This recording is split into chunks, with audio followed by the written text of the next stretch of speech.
figure out how how this group is supposed to be making plans when we don't know what's gonna happen.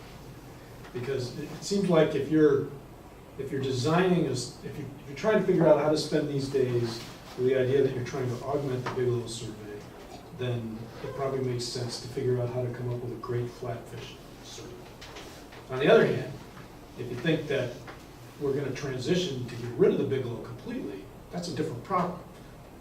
Because you're not just, in that case, you're not interested in just designing a survey that deals with flatfish.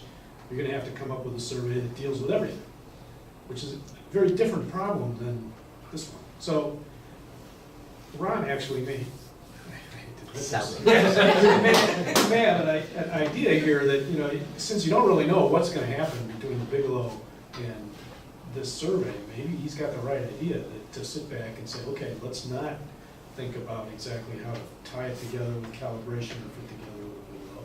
Let's figure out how to design a survey, period, that would work on industry goals. And, you know, I don't know about his idea about a beam trawl, but maybe that's the way it should go. But the downside of that is you're not going to have that by the first week of September to figure out what John should write an RFQ for.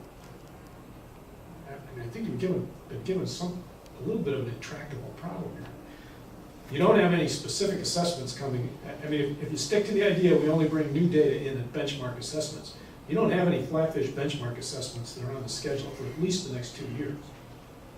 So from that standpoint, you got time if that's what you want to deal with. Now, if you change the assessments to say you can bring in new data in the operational update, that becomes a different problem, and then suddenly you may want to use the 10 days to learn something useful for winter flounder or yellowtail flounder in the near future. But I'm struggling, listening to the discussion, I'm just struggling to figure out how you guys can really figure out what to do in the next 2 months, since there's so many unknowns here. Well, the timing is a pretty acute problem relative to the contracting process.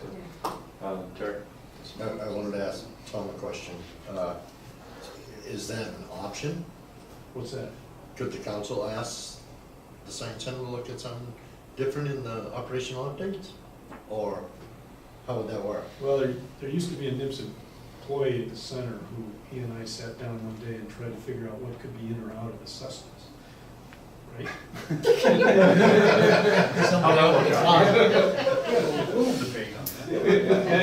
And so, I mean,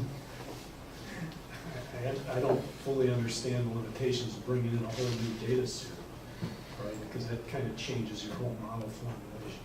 Normally, Tim's right, we wouldn't do that in an update.